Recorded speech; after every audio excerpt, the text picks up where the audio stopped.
रुद्रो घोषिरा बभ्रू विषयो निःशुचिश्रवः अमृतशाश्वतस्थाणो वरारोहो महातपाः.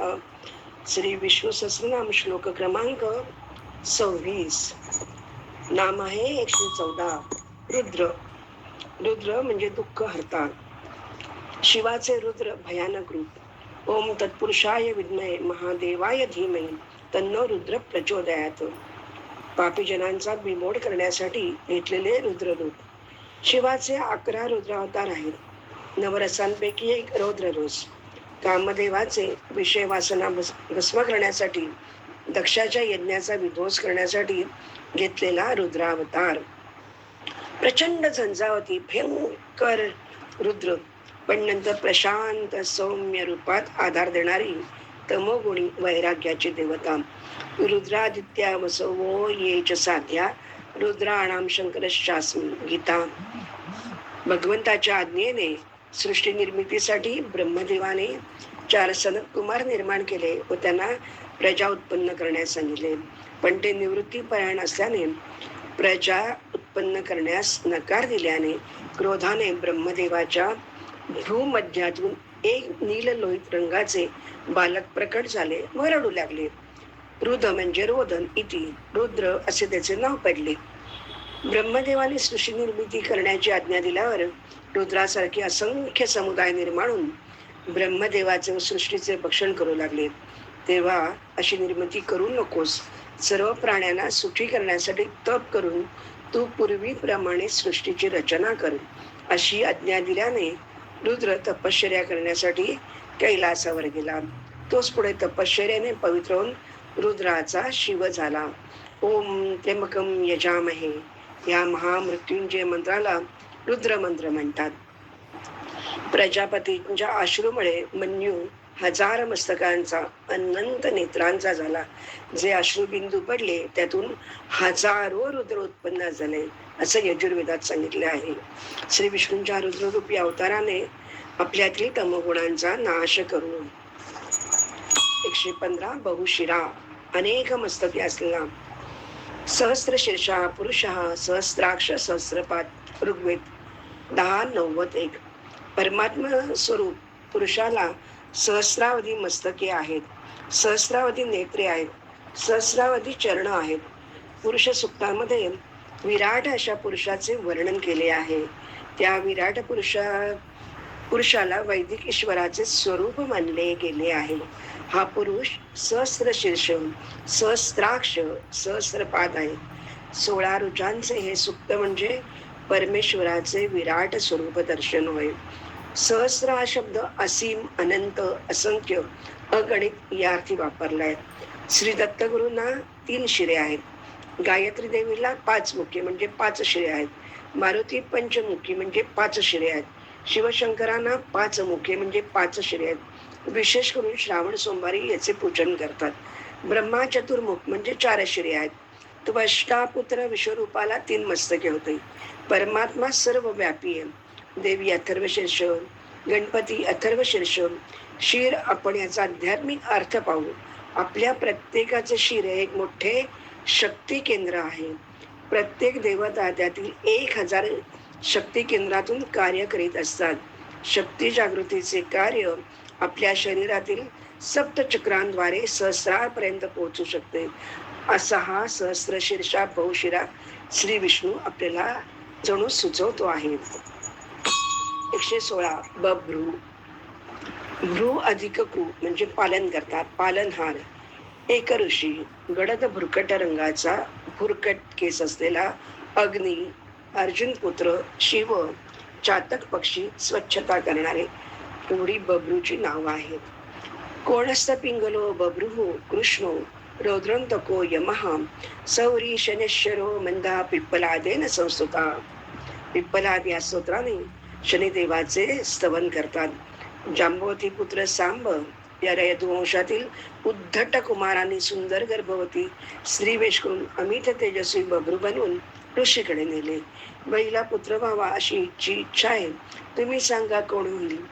वेषांतर केलेल्या सांबाला बभ्रूला पाहून ऋषींनी क्रोधाने शाप दिला. बभ्रूला मुसळ होईल व तेच तुमच्या यदुवंशाचा नाश करेल. त्याप्रमाणे यादव कुळ नष्ट झाले व भगवंतांनी जरा नावाच्या व्याधाच्या बाणाचे निमित्त करून अवतार समाप्ती केली. भागवत 11:1. बबरूचे देहावसन. बलराम कृष्णाचे परमधाम गमन. रोमपातपुत्र बबरू, ययातीचा नातू बबरू, असे श्री विष्णू बबरू होय. 117व नाव आहे विश्वयोनी.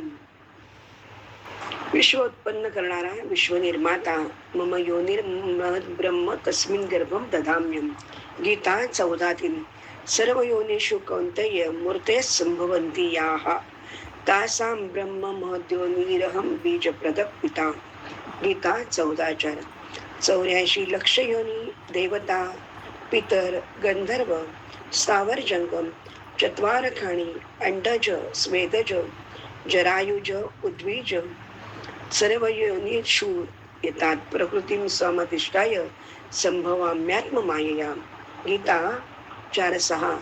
परमात्म्याने या विश्वाला प्रकट केले आणि तो स्वतःच अंशरूपाने या विश्वात प्रकट झाला. या विश्वात बाहेरून काही आणले नसून त्याने आपल्या स्वतःचेच असंख्य अंश त्या विश्वात प्रकट केले. परमेश्वराने स्वतःच्या अधिष्ठानावर स्वतःच्या सच्चिदानंद स्वरूपामधून संपूर्ण विश्वाला अभिव्यक्त केले. जसा अर्णनाभी म्हणजे कोळीश्रक स्वतःमधूनच स्वतःभोवती जाळे तयार करतो ना आणि मग त्या जाळ्याच्या केंद्रस्थानी येऊन बसतो, त्याप्रमाणे परमेश्वर स्वतःमधून विश्वाला प्रकट करतो आणि आपलेच असंख्य आविष्कार तयार करतो. असे श्री विश्वम विष्णू म्हणजेच विश्वयोनी होय. 118 नाम आहे शुचिश्रवा. हा पवित्र नामी असलेला. शुची म्हणजे पवित्र, श्रवा म्हणजे श्रवण शक्ती, ऐकणे, कीर्ती, श्रवणीय नाम. जसे चक्षुश्रवा, उच्चैश्रवा, देवश्रवा, विश्रवा, भद्रश्रवा, भूरिश्रवा, दीर्घश्रवा, प्रियश्रवा, मधुश्रवा. कुशध्वज ब्रह्मर्षी पुत्र शुचिश्रवा आणि सुवर्ण देवतत्वज्ञ होते. त्याने शीर्षासन करत ह्रीम हंस मंत्राचा जप ध्यान करून घोर तपस्येने श्रीकृष्णाला प्रसन्न करून पुढील कल्पात सुधीर नामक गोपाच्या घरी जन्म घेतला. ओम स्वस्ती नो इंद्रो वृद्धश्रवा. हा स्वस्ती वचन मंत्र आहे. महान कीर्तिवान इंद्र आमचे कल्याण करो. ओम भद्रम कर्णेवी शृणुयाम देवा भद्रम पश्येमाम अभिरविक्षरीर्यजत्राः. ऋग्वेद 1 सूक्त 89. आमचे कर्णशुभ पवित्र कल्याणकारी भगवत वचन नाम कीर्तन ऐकोत आम्हाला भगवंत प्रेम लाभो. अहम आवाम वयम मिळून सर्व वातावरण कर्ण मधुरम मंगलमय करू. अशा प्रकारे आमच्यातील अमंगळाचा नाश करून तुझं शुभ पवित्र गोड नामकानी पडो अशी शुचिश्रवा श्री विष्णूंना प्रार्थना करू. 119 नाव आहे अमृत. अमर, सुधा, मधुर रस, पियुष, अमरत्व देणारे पेय. सुखदुःखम सुखम धीरम सोमृतत्वाय कल्पते. गीता 2:25. ही मनुष्ययोनी सुखदुःखाहून उन्नत होऊन आनंद आणि परमशांतीच्या प्राप्तीसाठी मिळाली आहे. ओम त्र्यंबकम यजामहे सुगंधिम पुष्टिवर्धनम उर्वारुकमिव बंधनात मृत्युर्मोक्षयिमामृतात. अकाला मृत्यूचे भय नाहीसे होते. रोगराई नष्ट होऊन मृत्यूवर विजय मिळवता येतो. भागवताचे कथामृत प्राप्त व्हावे यासाठी राजा परीक्षितला देव स्वर्गातील अमृत देण्यास तयार झाले. आम्ही तुला अमर करणारे अमृत देतो, पण तू आम्हाला भागवताचे कथामृत दे. किती महत्वाचा भाग आहे बघा. परीक्षिते कथाम वक्तुम सभायाम संस्थिते शुके सुधा कुंभम गृहीत दैव देवास्तत्र समागमन. भागवत महात्म्य 1:13. हे भागवत कथामृत देवांनाही दुर्लभ आहे. मनुष्य जन्मातच मोक्षसिद्धी प्राप्त करण्याची संधी आहे, कारण क्षीणे पुण्ये मर्त्य लोकम विशंती. गीता 9:21. अमृताने मृत्यूवर विजय मिळेल, पण भागवत कथामृताने भगवत प्राप्ती होऊन मोक्ष मिळेल. असे श्री विष्णूच अमृताचे दान देतो. 120 नावे शाश्वत स्थाणू. शाश्वत स्थाणू म्हणजे नित्य स्थिर, कधीही न बदलणारा, निरंतर. स्थाणू म्हणजे ठाम, न डळमळणारा, सूक्ष्मातिसूक्ष्म, अविनाशी, अनादी, सनातन, अव्यय अर्थात परमात्मा, नित्य सर्वगतम स्थाणुर रचलोयम सनातन. गीता 2:24. हे गीता कवच आहे. हा स्थिर स्वभाव भगवंताचा आहे. हा कुठे येत नाही, जात नाही. हा नित्य देही निरंतर राहणार आहे. जसाच्या तसाच राहतो. संसार अनित्य आहे. एक क्षणभर सुद्धा स्थिर राहणार नाही. परंतु जो सर्व काळ राहणार आहे त्याच्यात कधी किंचित मात्र परिवर्तन होत नाही. शाश्वतस्य धर्मस्य सुख सैकांतिकस्य च. गीता 14:27. भगवंत हेच अविनाशी अमृताचे अधिष्ठान आहे. शाश्वत धर्माचा आश्रय मी आहे. सनातन धर्म माझे स्वरूप आहे. तोमवय शाश्वत धर्म गोप्ता. गीता 11:18. शाश्वत स्थाणू, नित्य सत्य स्थिर सूक्ष्म विशाल असे रूप गुण नामातीत विष्णूंचे एक नाम आहे. 121वे नाव आहे वरारोह. श्रेष्ठ मांडी असलेला सुंदर कटी असलेली स्त्री. ब्रह्मदेवाच्या सृष्टी निर्मितीच्या आड येणाऱ्या मधुकैटभ दैत्यांना विष्णूने आपल्या श्रेष्ठ पवित्र मांडीवर घेऊन सुदर्शन चक्राने बलाढ्य मधुकैटभाचा वध केला. सारे जल त्यांच्या रुधिर मांसाने व्याप्त झाले म्हणून पृथ्वीचे एक नाव मेदिनी आहे. देवी भागवत 1:9. कारण वराह अवतारात भगवंताने हिरण्यक्षचा वध करून पृथ्वीला जलातून वर काढली. असा तो वरारोह पृथ्वीपती. गीतेत म्हणतात, अपिचे सुदुराचारो भजते मावनन्य भाग. गीता 9:30.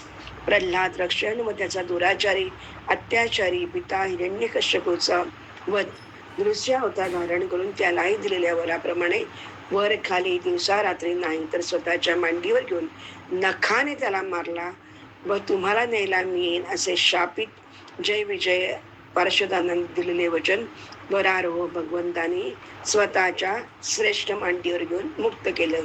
वामांकारूढ सीता मुखकमल मिलल्लोचनम नीरदाभम रामरक्षाम.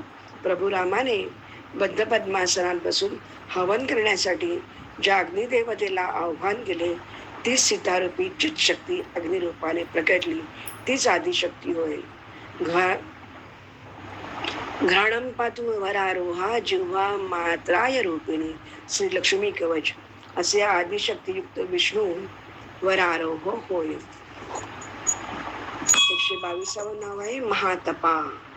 सृष्टीविषयीचे श्रेष्ठ ज्ञान असणारा कठीण घोर तपस्वी. द्वारकांच समासाध्य वारी दुर्गाम जनार्दन. किम चकार महाबाहुर महायोगी महातपः. हरिवंश पुराण 57:5. महाबाहू महायोगी महातपस्वी भगवंताने जलरूपी दुर्गाने वेढलेल्या द्वारकेत जाऊन काय केले? निगृहीतस्त्वया ब्रह्मन् विश्वामित्रो महातपः प्रसिद्ध जपतां श्रेष्ठ लोकस्तंतु गतव्यथाः. वाल्मिकी रामायण 1:56-21. सुखोपविष्टं राजानं विश्वामित्रं महातपः पप्रच्छ जपतां श्रेष्ठो वसिष्ठो ब्रह्मणसुतः. 1:52-6. ब्रह्मदेव सर्वश्रेष्ठ महातपा आहेत. त्यांनी दिव्य 1000 वर्ष एकाग्र चित्तानं तपश्चर्या केली. त्यामुळे भगवंताने त्याला सर्वश्रेष्ठ वैकुंठ लोक दाखवला. महातपा विष्णू आपल्याला भक्तीचे वर्म गुह्य सांगतात. अशा प्रकारे श्लोक क्रमांक 26 आणि नाम 122 संपन्न झाली. हरिओम.